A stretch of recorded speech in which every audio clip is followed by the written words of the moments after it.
Tutti conosciamo l'Iliade e l'Odissea, ma è come se conoscessimo solo 2 puntate di una serie TV molto più lunga. E non conosciamo né l'inizio né la fine, perché l'Iliade e l'Odissea sarebbero solo la seconda e la settima puntata di una serie da 8 puntate. Infatti ci sono ben altri 6 poemi epici che raccontano questa storia. Oggi però quasi nessuno li conosce e c'è addirittura chi pensa che l'Iliade e l'Odissea siano la storia completa. Ma in questo video riporteremo alla luce anche questi altri 6 poemi e alla fine sarete tra i pochi a conoscere nel dettaglio la vera storia che veniva raccontata nel ciclo omerico. Come penso che tutti già sappiate, Omero è una figura semileggendaria e non si sa se sia veramente esistito. In questo video non parlerò nel dettaglio della questione, però possiamo dire che sotto questo nome veniva riunita una tradizione della poesia greca antica. Nell'antichità non solo l'Iliade e l'Odissea, ma anche alcuni degli altri poemi di cui parleremo nel video venivano attribuiti a Omero. In altri casi venivano attribuiti agli Omeridi, cioè a degli allievi o dei familiari di Omero stesso, che erano sempre dei poeti epici. In generale comunque questi poemi erano all'interno di una stessa tradizione di storie che combinava la cultura micenea dell'età del bronzo con la prospettiva della Grecia dell'età del ferro. Non sappiamo di preciso neanche perché i 2 poemi che sono arrivati fino a noi e che quindi sono rimasti più famosi siano proprio l'Iliade e l'Odissea. Una spiegazione possibile è che gli altri 6 poemi fossero considerati direttamente meno belli o meno interessanti già dagli antichi greci.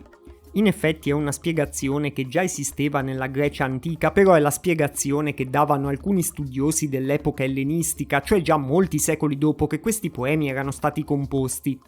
Ad oggi non si sa nemmeno se gli altri poemi fossero antichi quanto l'Iliade e l'Odissea, oppure fossero addirittura più antichi, o invece se fossero stati messi per iscritto dopo. Sicuramente facevano parte di un solo ciclo che i greci consideravano una narrazione unica, ma di cui molto successivamente sono state scelte come punte di eccellenza l'Iliade e l'Odissea. Questo ha creato il problema che già nell'antichità gli altri poemi sono stati copiati forse di meno sui manoscritti e quindi è stato difficile farli arrivare fino a noi.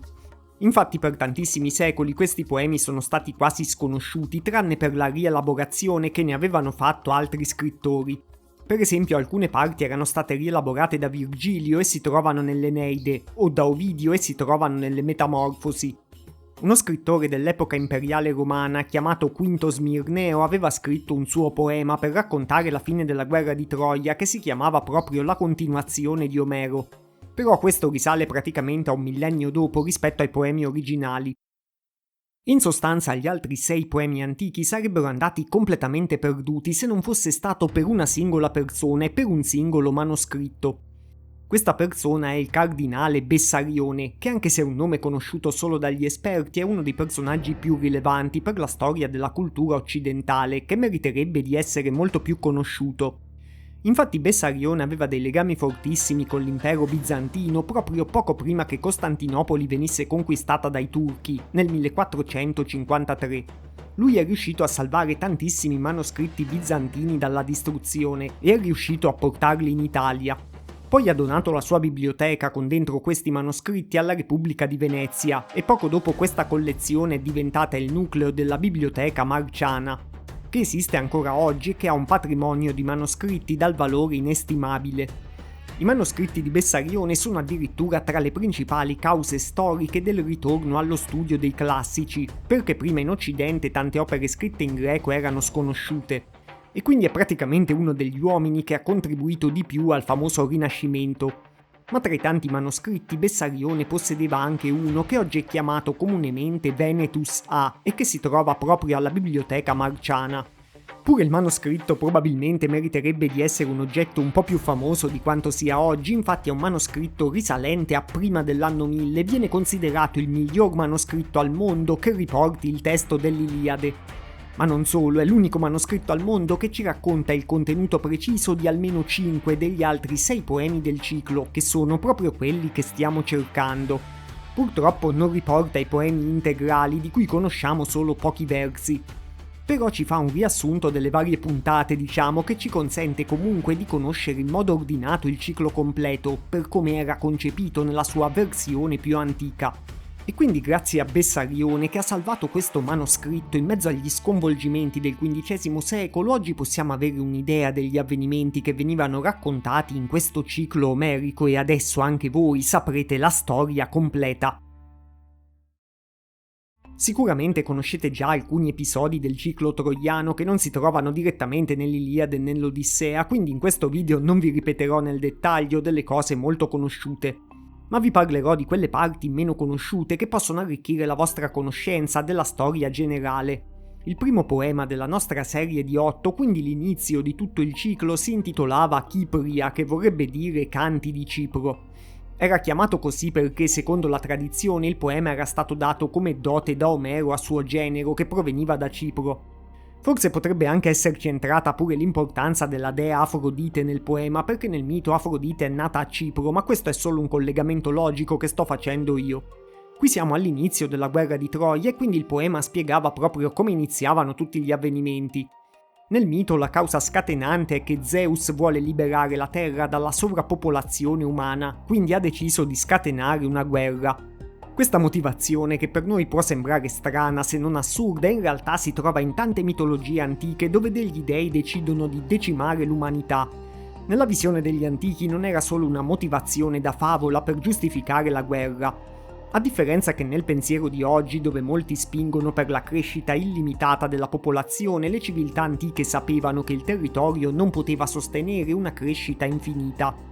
Quindi consideravano le guerre e le catastrofi naturali come un mezzo degli dei per adeguare il numero degli esseri umani alle risorse finite della Terra, in pratica per riportare un qualche equilibrio. Questo spiega anche perché la guerra era considerata molto diversamente da oggi, infatti con meno persone chi rimaneva in vita poteva avere pure più risorse, che è un ragionamento molto diverso da quello della maggior parte delle persone oggi, però comunque perfettamente logico. L'occasione per lo scoppio della guerra sono le nozze tra la ninfa Teti e il mortale Peleo, che poi sono i genitori di Achille. In concomitanza con questo evento, Zeus lascia scegliere al mortale più bello, cioè il principe troiano Paride, chi sia la dea più bella tra Atena, Era e Afrodite. Lui sceglie Afrodite e quindi le altre due dee diventano sue nemiche. Afrodite aveva promesso in cambio a Paride la donna più bella del mondo, che era Elena, la moglie di Menelao. Afrodite stessa poi consiglia a Paride di costruire delle navi e così lui va a Sparta, dove è ospite di Menelao. Poi però Menelao parte per Creta e Afrodite fa incontrare Elena e Paride, così poco dopo i due salpano per Troia dopo aver preso anche parte del tesoro di Sparta, che era la dote di Elena. La dea Iride, che è la personificazione dell'arcobaleno, però informava subito Menelao del rapimento di Elena e quindi lui pianificava la spedizione contro Troia con suo fratello Agamennone. I due partono per radunare gli ex pretendenti di Elena, che avevano giurato di difendere i diritti di chiunque avesse ottenuto la sua mano, e questi poi saranno in pratica i principali capi degli Achei. In questo punto Ulisse iniziava pure a essere uno dei protagonisti del ciclo, infatti si fingeva pazzo per non adempiere al suo giuramento e per non abbandonare sua moglie e suo figlio. Ma chi viene a arruolarlo minaccia di uccidere il suo figlio neonato Telemaco. Così è stato smascherato e è stato costretto a partire per Troia anche se non avrebbe voluto, rispettando il suo giuramento. Una volta che si sono riuniti, i capi degli Achei si ritrovano ad Aulide, che è un porto della Beozia. L'indovino calcante però li avverte che la guerra durerà 10 anni e che i primi sacrifici non sono favorevoli. Infatti le navi partono ma vengono disperse subito da una tempesta. La nave di Achille arriva a Sciro, dove lui sposa Deidamia, che è la figlia del re. Una cosa interessante è che in questa versione non c'è l'episodio del travestimento di Achille voluto da sua madre Teti per salvarlo dalla guerra. Achille partecipa senza problemi alla spedizione, sposa la figlia del re come qualunque altro matrimonio. Quel famoso episodio è attestato con certezza solo dal V secolo a.C. e quindi in un'epoca molto diversa rispetto a quella a cui risalivano i poemi omerici. Gli Achei ci mettono un po' ma si riorganizzano e si ritrovano ancora ad Aulide, però Calcante stavolta spiega che Agamennone ha fatto un'offesa alla dea Artemide. Quindi per poter far partire la flotta deve sacrificare sua figlia Ifigenia o Ifianassa per placare la dea. Penso che già conosciate questo episodio anche se è molto più importante di quanto sia conosciuto. In questo poema Ifigenia viene portata all'altare come se dovesse essere data in sposa ad Achille, ma poi Agamennone sta per sacrificarla.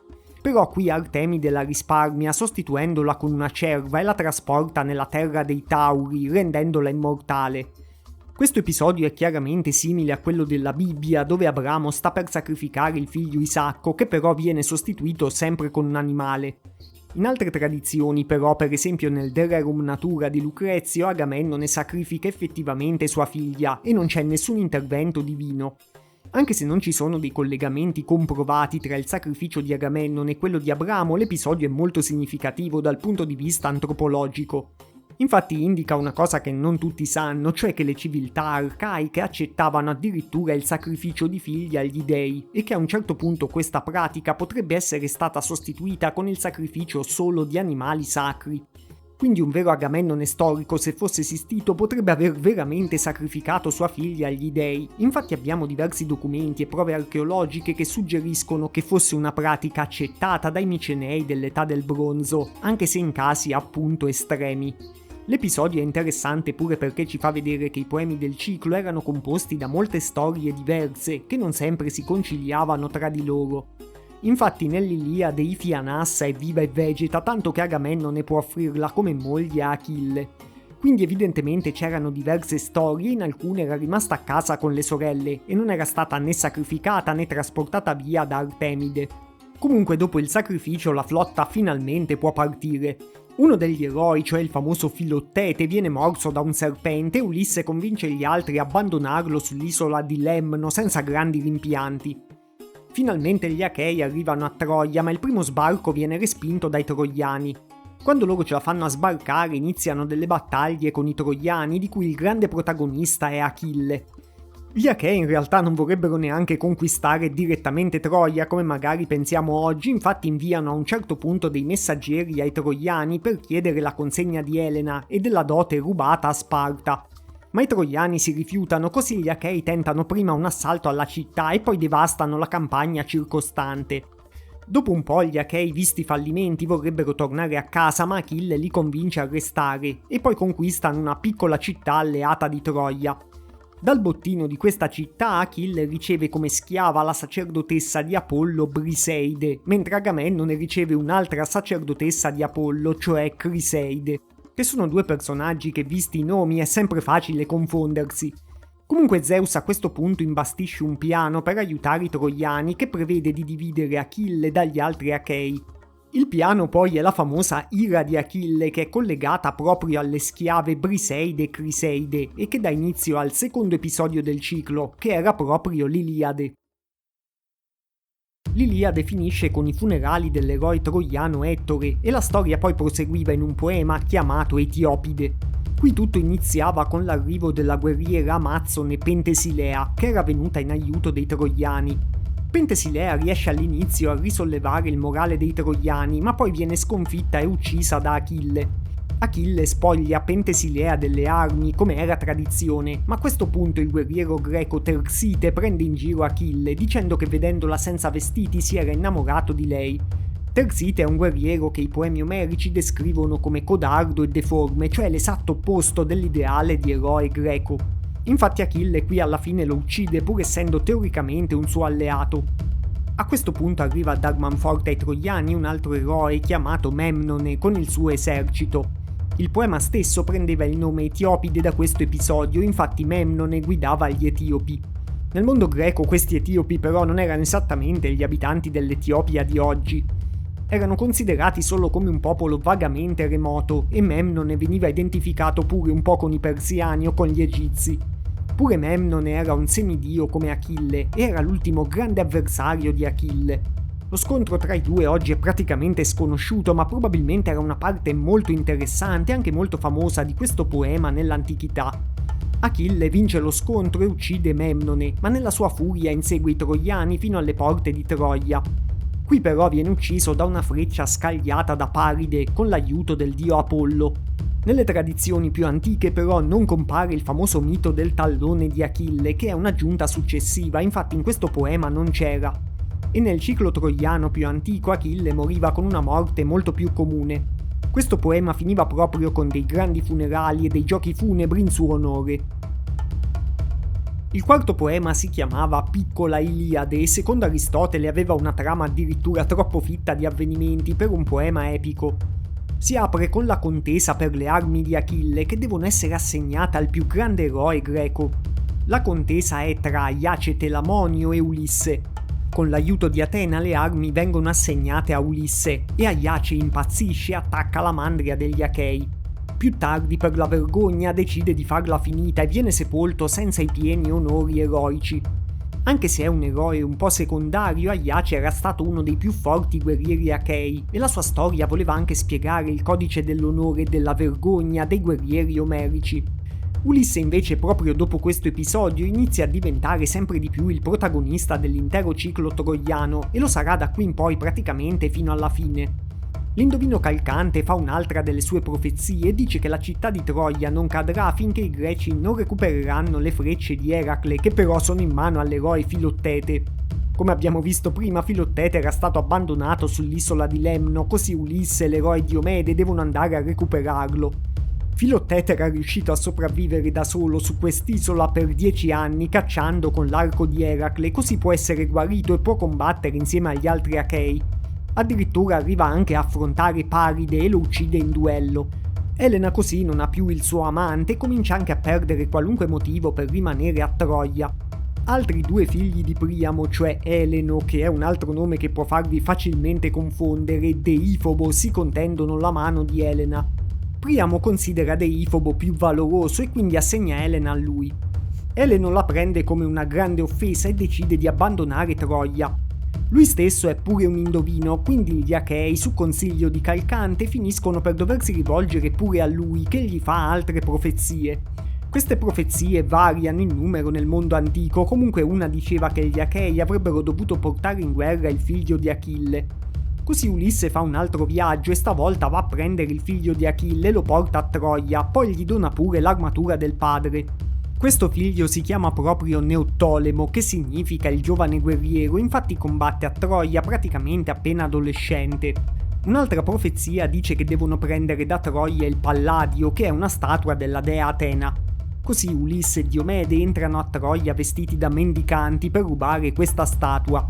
Elena li riconosce pure ma mantiene il loro segreto e Ulisse e Diomede così ritornano sani e salvi con il Palladio, uccidendo anche alcuni troiani lungo il cammino. A questo punto alla fine Atena ispira la costruzione del cavallo di legno, che in questo poema era costruito da Epeo e non da Ulisse come tanti credono oggi. Questo Epeo non era un guerriero molto abile, ma era nato così perché proprio Atena aveva voluto vendicarsi di un falso giuramento di suo padre nei suoi confronti. Però la dea stessa sarà mossa a compassione verso di lui e deciderà di rendere il suo nome immortale ispirandogli la costruzione del cavallo di legno. Purtroppo tanto immortale il nome non è rimasto perché la maggior parte delle persone se lo sono dimenticato. Alla fine di questo poema comunque gli Achei nascondevano i loro guerrieri migliori nel cavallo, bruciavano l'accampamento e si ritiravano per nascondersi nella vicina isola di Tenedo e dare inizio al loro inganno definitivo contro i troiani. Il quinto poema riguardava la distruzione di Troia, che a differenza di quello che qualcuno pensa oggi non era raccontata nell'Iliade ma proprio in quest'altro poema. Gli eventi comunque sono molto conosciuti, infatti i troiani decidono di accettare il cavallo come un dono e Enea e i suoi uomini lasciano Troia avendo avuto il presagio dell'imminente catastrofe. Gli Achei alla fine aprono dall'interno le porte e la città cade. Il figlio di Achille Neottolemo uccide il re Priamo e fa prigioniera la moglie di Ettore Andromaca. Ulisse elimina Astianate, cioè il figlio neonato di Ettore. Menelao uccide Deifobo e si riprende Elena. Questo poema era evidentemente molto brutale per i nostri standard, tanto che gli Achei sacrificavano addirittura una figlia di Priamo sulla tomba di Achille. Una cosa che ci conferma quello che dicevamo prima sui sacrifici umani. I greci di quest'epoca invece consideravano gravissime le offese verso gli dei. Infatti la cosa peggiore che gli Achei fanno a Troia dalla loro prospettiva la fa Aiace Doileo, che è un altro Aiace rispetto a quello morto prima. Questo Aiace prende con la forza Cassandra, che è una famosa profetessa figlia di Priamo, mentre lei stava presso l'altare di Atena. Aiace Doileo veniva sempre descritto come un guerriero brutale, così presuntuoso da sfidare più volte gli dei. In questo caso Ulisse dice che lui merita la morte per il sacrilegio che ha compiuto, ma gli altri greci decidono di risparmiarlo. Allora Atena rimane offesa da quel sacrilegio e decide di punire anche i greci che finora aveva sempre supportato, tranne Ulisse che si era proprio schierato per giustiziare Aiace. Questo poema quindi non si concludeva con una vittoria schiacciante, ma con l'inizio di possibili nuovi problemi per gli Achei. Il sesto poema erano i Nostoi, ovvero i ritorni a casa degli Achei. Probabilmente se venisse ritrovato in forma integrale sarebbe il più pregiato di tutti questi poemi perché racconta la conclusione delle storie di tutti i protagonisti del ciclo rimasti ancora in vita. Il poema inizia proprio dove era terminato quello di prima, cioè con gli Achei che stanno per salpare per tornare in Grecia, ma devono fare i conti con la punizione di Atena. Menelao salpa, però incontra una tempesta, perde la maggior parte delle sue navi e approda in Egitto. Farà rientro a Sparta con Elena solo dopo diversi anni. Neottolemo invece riceve i consigli di sua nonna Teti, che è comparsa fin dall'inizio del ciclo, e lei lo aiuta praticamente a evitare l'ira di Atena. Neottolemo infatti non si imbarca ma decide di tornare a casa via terra, teoricamente passando da nord attraverso lo stretto dei Dardanelli, quindi toccando il mare solo per un brevissimo tratto. Così evita la maggior parte dei pericoli e alla fine arriverà a casa e verrà pure riconosciuto come legittimo re da suo nonno Peleo. Aiace Doileo, che come avrete capito è sempre il più furbo di tutti, ovviamente muore in mare e viene punito proprio per gli affronti che aveva fatto verso gli dei. Di tutti però Agamennone è quello che ha il destino peggiore e probabilmente anche il più famoso. Mentre si prepara a partire gli appare il fantasma di Achille e gli predice il suo destino. Agamennone compie un sacrificio e salpa comunque. Alla fine lui torna a casa, però viene ucciso dalla moglie Clitemnestra e dal suo amante Egisto. In seguito Oreste, che era il figlio di Agamennone, vendicherà il padre. Questa parte è anche conosciuta come Orestea e forse non era inclusa direttamente nei Nostoi, infatti viene raccontata anche nell'Odissea e probabilmente poteva anche essere un poema specifico a parte. Alla fine dei Nostoi comunque l'unico eroe greco ancora in vita che non era tornato a casa era Ulisse. E per questo l'episodio 7 del ciclo era proprio l'Odissea. Non tantissime persone in realtà conoscono oggi il finale dell'Odissea proprio perché è un finale abbastanza incompiuto e che tanti considerano non molto soddisfacente. E questo succedeva proprio perché la storia di Ulisse non era davvero completata in quel poema, ma era quasi troncata a metà. Infatti alla fine dell'Odissea interviene Atena per ristabilire la pace a Itaca, ma la situazione politica sembra ancora appesa a un filo. Sempre nell'Odissea Tiresi aveva predetto a Ulisse pure il suo futuro, avrebbe dovuto portare un remo sulla spalla finché non avesse trovato un popolo che non conosceva né il mare né il sale. Lì avrebbe dovuto fare dei sacrifici a Poseidone per placarlo definitivamente. Tiresi aveva pure predetto a Ulisse che la morte gli sarebbe arrivata dal mare o lontano dal mare a seconda delle possibili traduzioni. Ma ovviamente poi niente di tutto questo viene raccontato nello specifico nell'Odissea. Infatti si trovava nel nostro ottavo poema, cioè la Telegonia. Nella prima parte del poema Ulisse seppellisce i pretendenti uccisi e viaggia proprio per placare Poseidone, come gli aveva profetizzato Tiresia. Il viaggio alla fine lo porta in Tesprozia, che oggi è una regione al confine con l'Albania. In questa regione oggi sta il porto di Igoumenitsa, che magari conoscete perché è uno scalo abbastanza importante tra Italia e Grecia. Visto che questa regione è affacciata sul mare, magari vi state domandando come possa essere la terra profetizzata da Tiresia, dove avrebbe dovuto vivere un popolo che non conosceva né il mare né il sale. Purtroppo non credo che ci sia chi lo sa di preciso, probabilmente è una delle varie incongruenze che ci sono tra i diversi poemi. Magari la Tesprozia era pure una terra considerabile come remota dalla prospettiva di Ulisse e la profezia di Tiresia voleva intendere di raggiungere un popolo molto distante e molto diverso. Comunque la grande differenza tra Ulisse e gli abitanti del luogo si risolve presto perché Ulisse sposa la regina di Tesprozia e ha pure un figlio con lei, che poi diventerà il re della regione. Ulisse però, oltre ad adempiere alla profezia, è venuto solo a mettere ordine, diciamo, in questa terra, infatti poi ritorna a Itaca. E qui però si compirà il suo destino, cioè la morte che viene dal mare. Infatti Ulisse nell'Odissea aveva avuto una relazione pure con Circe, e Circe in questo poema dava alla luce suo figlio Telegono. Telegono significa proprio nato lontano, infatti lui era nato sull'isola di Circe che era lontana da Itaca. E proprio Telegono dà il nome al poema Telegonia. Dopo che era cresciuto con Circe, la madre gli aveva rivelato il nome di suo padre. Una volta però Telegono era partito in viaggio per mare e una tempesta lo aveva costretto a raggiungere Itaca senza che lui si fosse reso conto di dove si trovava. Su Itaca Telegono ha iniziato a rubare del bestiame che apparteneva a Ulisse e Ulisse è intervenuto per difendere la sua isola. Scoppia una lite e un combattimento tra i due e Telegono uccide Ulisse e così compie la profezia di Tiresia nell'Odissea, secondo cui la morte sarebbe arrivata a Ulisse dal mare. In realtà l'Odissea stessa diceva anche che Ulisse avrebbe avuto una dolce morte dopo una serena vecchiaia.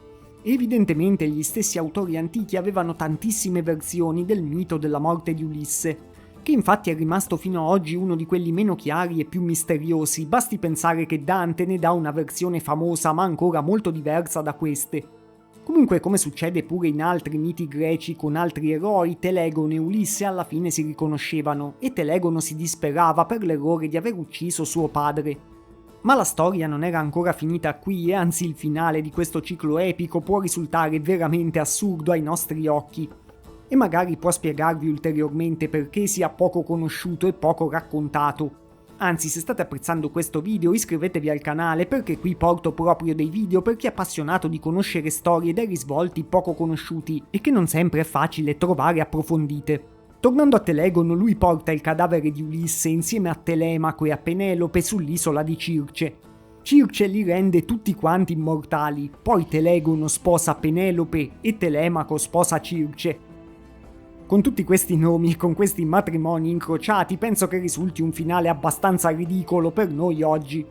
Cioè il figlio di Ulisse, Circe, ha sposato una Penelope abbastanza anziana, mentre il figlio di Ulisse, Penelope, ha sposato un amante di suo padre, cioè la maga Circe. Per noi è un finale molto strano che sembra appartenere quasi a una storia romantica, invece per i greci aveva un suo senso. Infatti i matrimoni incrociati ristabilivano l'armonia e l'immortalità faceva sì che questi personaggi potessero vivere per sempre separati dal mondo dei mortali. In pratica la storia di Ulisse e del ciclo troiano finiva con l'uscita degli eroi implicati nella vicenda dal mondo dei mortali verso un'epoca mitica e eroica che i greci stessi potevano considerare in qualche modo un passato remoto rispetto alla loro storia. E qui finisce anche il nostro viaggio in questo racconto completo del ciclo troiano, che in realtà sarebbe solo uno dei più famosi di tanti altri cicli epici della mitologia greca, di cui le storie originali sono per la maggior parte perdute. E chissà se delle scoperte future riporteranno alla luce alcune di queste versioni così antiche, oppure delle nuove versioni ancora non conosciute dei miti fondativi della civiltà greca.